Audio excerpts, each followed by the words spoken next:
All right, so I know many of you think I'm going to come up here and just cry hysterically and not be able to get through this toast. If you bet on that, it was probably a good bet.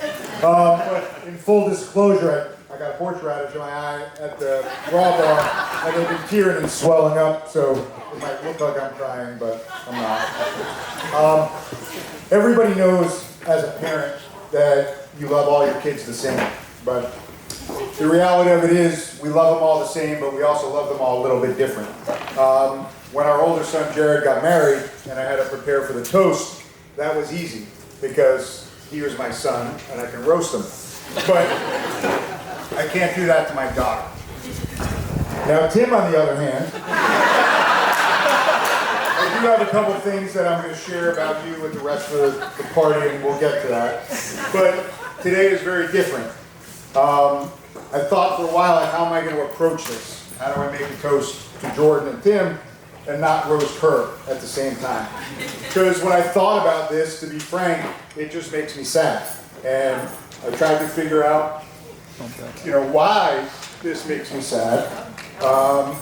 And in a traditional sense, I guess I'm supposed to give my daughter away, right? But how do you do that? Because as everybody who knows Jordan is nobody's possession by any means. Right? So I can't really give her away.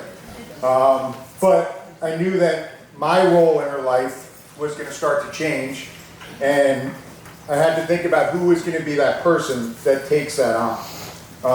So it was upsetting for me as a father. You notice I can't look at her while I give this. But as that started to build up, that struggle that I had, then we met Tim. And we have a joke in our family that everybody should be so lucky to meet their Tim, right? So I don't know anybody else who won the husband lottery more than Jordan, other than my wife Mindy.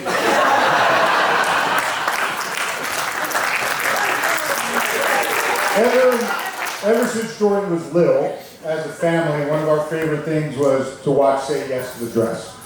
And we would sit there, and Jordan would always say, well, what's my budget? How much do I get to spend on a dress?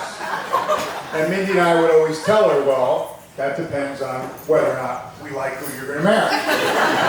So, for those of you that only know Jordan and Tim, there was not always Jordan and Tim, and Jordan's dress budget has had its ups and downs over the years.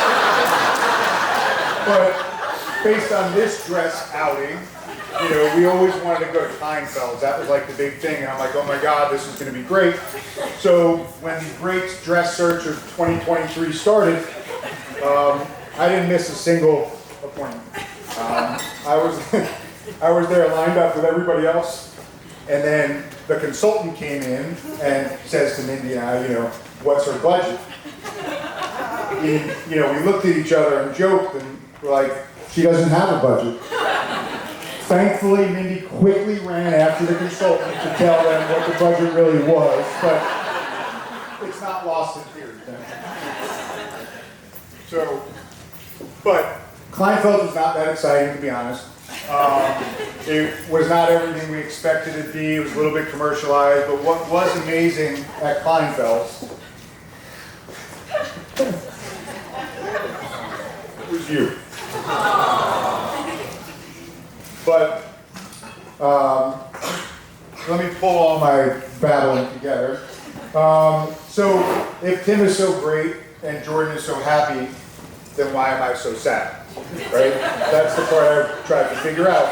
So after a lot of YouTube videos and Googling, I found this quote that sort of made sense to me. If something makes you really sad when it ends, it must have been pretty wonderful when it was happening. So, as you know, how wonderful you are to me, with the exception of when you popped my exercise ball, broke my new camera, and pretended you didn't know how it happened. But I look at Tim, and it makes me feel okay. When we met Tim for the first time, and saw the way he looked at Jordan and how he cherished her. And like Ethan mentioned in his toast, he literally got out of the car and sprinted down the road, not to upset her, to be late. That's only one of many things that we've seen him do for her. So that gives me the feeling and knowing that it's going to be okay. Right? When we first met Tim, and he came to Florida and spent some time with Mindy and I, we're sitting outside on the deck around the fire pit, and I keep looking at this guy, and his head keeps bobbing, and he's falling asleep. And I'm like, what's going on? And then Tim goes in to go to the bathroom or something, and we look at Jordan, and we're like, what's wrong with him? Dad, you don't understand. It's 9 o'clock. Tim goes to bed at 8:30 every single night. He's trying to make a first impression on you guys, and he's trying to stay awake and stay engaged in the conversation. So, but you've heard me say a lot of nice things about Tim, and Tim's great, but don't be naive. Tim's not perfect. When Jordan met Tim, she was 25, but Tim still had most of his wardrobe from middle school. Actually, I'm not sure if you can really consider 2 pairs of pants, 4 t-shirts, 1 button-down shirt, and a pair of dress shoes with rubber bottom soles a wardrobe. But who knew acid wash jeans were still in style? No. Granted, it's been a team effort to get Tim's wardrobe to where it is today. Watching Jordan and Tim grow into a couple has been fun. It's had its ups and downs, it's had its laughter.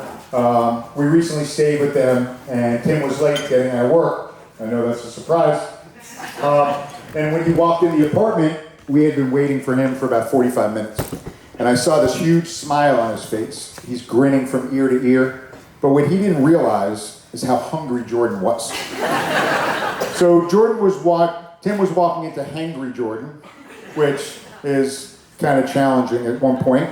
But it doesn't really faze him. And that's what our family, we've seen about Tim over and over and over again. No matter what's thrown his way, no matter what challenges he faces, nothing seems to faze him. He sort of goes with the flow, and he always puts Jordan first. But Jordan's also lucky. She met a man who loves a little bit of friendly competition, as everybody knows. But Tim's humble when he wins. But sometimes he loses. He doesn't take it very gracefully.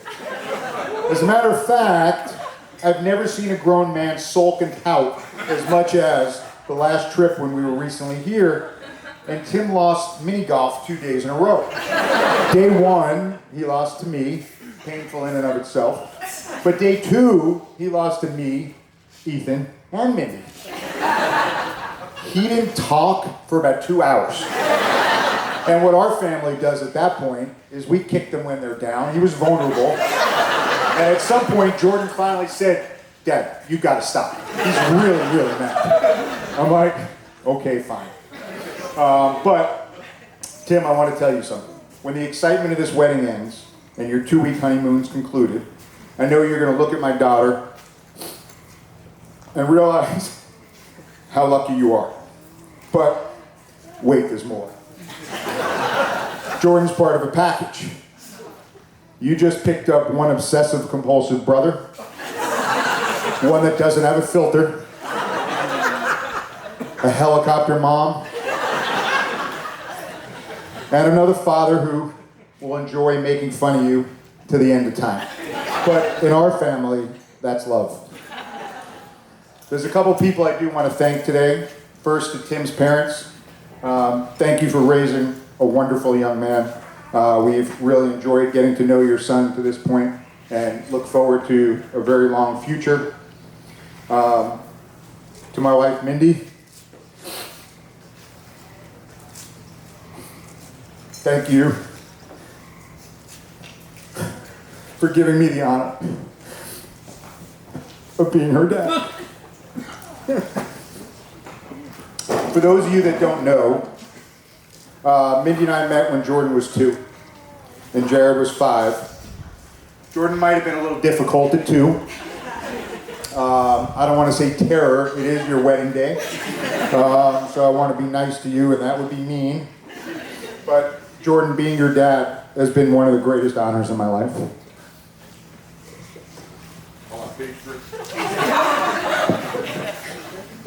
So, according to YouTube, I'm supposed to give a couple advice at this point. So, Tim, in case you didn't figure it out yet, you married a girl who's a carbon copy of her mother. You married a beautiful, strong, independent, Mindy, I can't read this, what you put? Oh, and wonderful,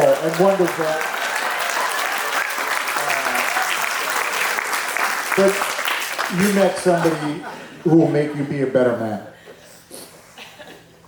So, you also have to realize you married a complex individual that you will never, ever fully figure out.